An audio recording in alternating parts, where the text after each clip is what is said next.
આવું ડગલે ને પગલે કદાચ દરેક દીકરાઓના દરેક મારા ભક્તની સંભાળ રાખતી હોય તો ચિંતા શેની રાખો, ડર શેનો રાખો તમે? આવી નાની નાની ઝીણવટ વાતોમાં કદાચ તમારું એક અનાજનું કણ ના જવા દઉં. હું મેરડી જીવી હોઈશ, મારો હેત જેવો હશે, મારો પ્રેમ જેવો હશે અને જગતમાં એવા ભક્ત બની જાઓ, દુનિયા તમારી જોડે છેતરપિંડી કરતા 1000 વખત વિચાર કરે હું મેરડી આવું. કોઈ એવો દુષ્ટ માણસ, દાનવ માણસ કોઈ એવો પેદા નહીં થયો કે તમારી છેતરપિંડી કરી જાય. આજ કઈક પીડી એવી નિર્દોષ પીડાયા, દુનિયાએ જાકારો આપી દીધો, તમારી જો છેતરપિંડી કરી લીધી, તમારા બાપ દાદાની જમીનો પડાવી લીધી, કોઈએ કોઈનું ઘર પડાવી લીધું, કોઈ દાગીના પડાવી લીધા. એવા છેતરે જરા જગતમાં ફર્યા હોય પણ એક સાનિધ્ય કદાચ મારું બહુસર મેરડીનું મળ્યું હોય ને, વિશ્વાસ ટકાઈ રાખજો. જેણે જેણે તમને છેતર્યા છે, જેણે જેણે તમારી જોડે અહિત કર્યું, જેણે જેણે તમારું ખોટું કર્યું, વેણી વેણી બદલો ના લો ને. હું સોલંકી પીઢીની મેરડી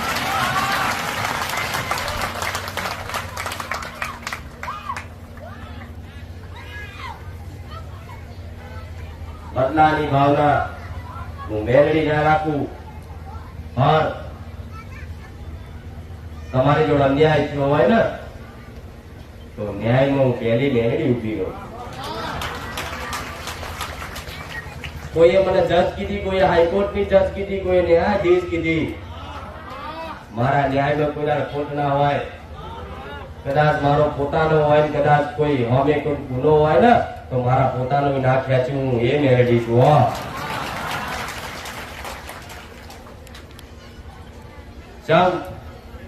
ક્યાંક કોઈ તમારી જોડે છેતરપિંડી કરશે, તમારું ઘર જમીન પડાઈ લેશે, તમારા હકનું લઈ લેશે, તો તમે પોલીસ સ્ટેશન કેસ કરવા જશો. કેસ કરવા જશો તો કદાચ પોલીસ સ્ટેશનમાં કેસ નોંધાશે, એથી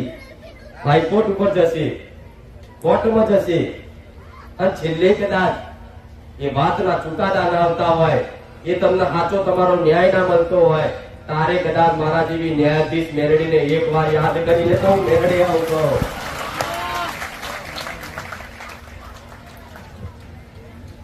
ન્યાય કરું,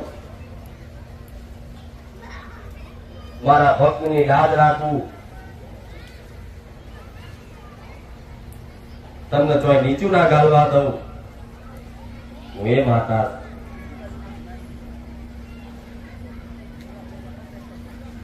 તમારી પર કદાચ આવો કેસ હોય, આવો અન્યાય થયો હોય, કોર્ટ કચેરીના ધક્કા ખાતા હોય, છતાંય નિકાલ ના આવતો હોય ને તો તમારી ઘરની મેરડી હોય એને એક નારિયેળ વાળીને કહેજો કે માં નિર્દોષ ફસાયો છું, માં મારો કોઈ ગુનો નહીં, માં મને બચાવી લે, માં કોર્ટના ધક્કા થઈ થાકી ગયો, માં મારો સાચો ન્યાય નહીં આવતો, માં આવું કદાચ ત્યાં હમણાં પડીને એક નારિયેળ વધેરો ને તો હું મેરડી પાછી ના પડું. સાચું કશું જ ના કરો તો જો હું એક ઉપાય બતાવું છું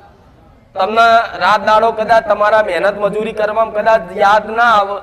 તો હજે નવરા પડો ને, નવરા તો કાગળ લઈને બધાને કહું છું ને એવી રીતે રામ રામ રામ રામ રામ ચાલુ રાખો. અને એમથી કદાચ તમને લખવાનો કંટાળો આવતો હોય તો કઈ નહીં, તમારા ઘેર નોનું અમતું સ્પીકર તો હોય, સવારમાં કદાચ નોકરી ધંધો કરતા હોય એ પેલા જઈ કદાચ સવારમાં ચાબા બનાવો, નાવ બાવ તો લગી સ્પીકરમાં ચાલુ કરી દો રામનું ધૂન, અને 1 કલાક ખાલી વધારને 1 કલાક રામનું ધૂન સાંભળો, રામ રામ રામ રામ કરો. જો તમારું મન એટલું નિર્મળ થઈ જશે ને, મારા મેલડીના સાક્ષાત દર્શન કરવા છે, બતાવીશું મેલડી. અને એનથી કદાચ કંટાળો આવતો હોય રોમ રોમ કદાચ વગાડવાથી ઘેર વગાડવાથી કે તમે નોકરી ધંધા પર વગાડવાથી કે કોઈ બેઠું હોય તારે વગાડવાથી તમને આજુબાજુ વાળા થી કદાચ થોડી ઘણી શરમ લાગતી શું આખો દાર રોમ રોમ કરે તો આપણે અત્યારે મસ્ત આ ટેકનોલોજી વાળાએ કાઢ્યા છે કોનમાં નાખવા ડટ્ટા છે ને કે જે તમે એકલા જ હોભરી શકો બાજુ વાળાને ખબર ના પડે આ શું હોભરે છે આ શું ખોટું એ નાખીને હોભરો પડ્યા રામ રામ રામ રામ જો અંદર એટલો બધો રસ આવશે ધીરે ધીરે ધીરે ધીરે ભલે તમને કંટારાજનક લાગે ભાવ ના લાગે તમને એવું કે ભાવ વગરનું રામનું નામ લઈશ તો શું ફળ મળશે હું એવું કહું છું વગર ભાવનું તે રામ રામ રામ થઈ ગયું ને ચાલુ રહ્યું ને એની ધૂન અને ધીરે ધીરે ધીરે ધીરે વધારે નહીં એક અઠવાડિયું સલિંગ કરો અને અઠવાડિયા પછી જો તમારી ઉર્જા એવી પ્રાપ્ત થશે ને કે સાક્ષાત બધી જગ્યાએ ભગવાન ના દેખાય મેલડી મળી જાય એટલે જરૂરી છે કોશિશ કરજો જો મને માનતા હોય ને મને ચાહતા હોય ને તો આટલું જરૂર કરજો ને અત્યારના મોબાઈલ એક ખરાબ વસ્તુ હારી નહીં પણ છતાંય તે મારા ભગવાનની માયા જો અંદર હારું આવે છે ને એ તમારે શું જોવું એ તમારી પર નિર્ભર છે ને અંદર હારું આવે છે તો લખો રામધૂન કેટલી બધી રામધૂન આવશે આવે છે ને તમને જે પસંદ આવે એ તમે હોંભરો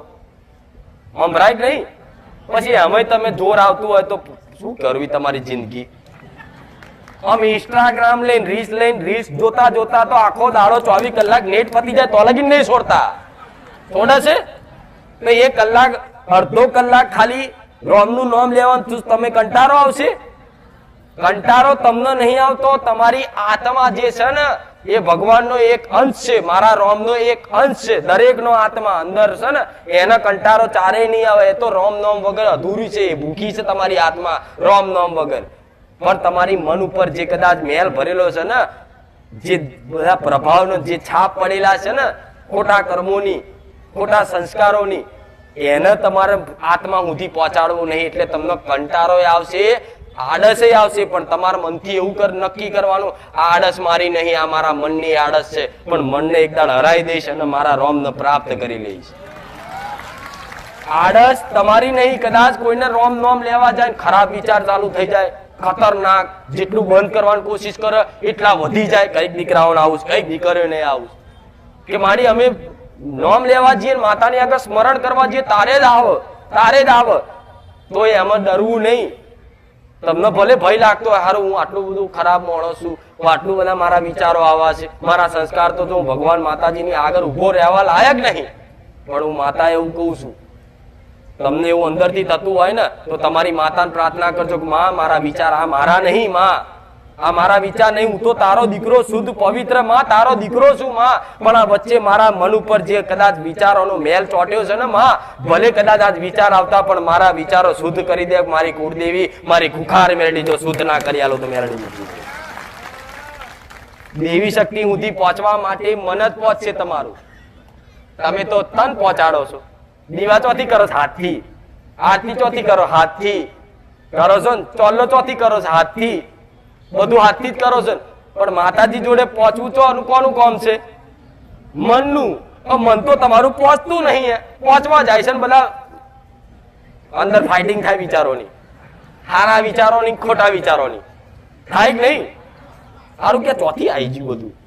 પણ તોય તમારે ગભરાવાનું નહીં એ રામ રામ રામ રામ રામ રામ રામ રામ રામ રામ ચાલુ રાખશો ને એટલે ઓટોમેટિક એ બધી દુષ્ટ શક્તિઓ ભરેલી હશે ને જેટલી જે બધી માયા છે ને એ રામનું નામ લેવાથી બેચેન થઈ જશે હવે નાહવું જ પડશે ચમ રામનું નામ લેવા એટલે હનુમાનજી આવી જાય હૂપ કરીને એટલે હનુમાનજી તમારા મનમાં ફરીને ગદે બધી વિચારો નાખી દે બાર આ શું ખોટું પણ આ બહુ ગહેરાઈની વાત છે પણ મસ્ત વાત છે હવે આમાંથી કઈક ને કઈક ઉંમર લાયક હશે અમને કઈક દીકરા દીકરીઓને એવો વિચાર હશે કોકદાર ગંગા નદી નાહવા જવું છે કઈક ને આપણા પાપ ધોવાઈ જાય કે એવું સાંભળ્યું છે ને તમે ગંગા નદીએ નહીં લઈએ એટલે આખી જિંદગી જે પાપ કર્યા હોય એ બધા ધોવાઈ જાય અને ભગવાન આપણને મોક્ષ આલે સ્વર્ગ આલે કે છે એવું બધાને ખબર છે ને તો શું ગંગા નદી થી પાપ ધોવાય ના ધોવાય તો શાસ્ત્રોમાં લખેલી વાત થોડી ખોટી હશે શાસ્ત્રોમાં જે વાત લખી છે એ ખોટી હશે ગંગા નદીમાં નાહવાથી પાપ ધોવાય ખરા? હા કે ના? ના. તમારો બધાનો કેવો એવું છે કે ના? તો શાસ્ત્રોમાં લખ્યું છે ગંગા નદીમાં નાહવાથી પાપ ધોવાઈ જાય છે. તો શાસ્ત્રોની વાત જૂઠી હશે? ના હોય.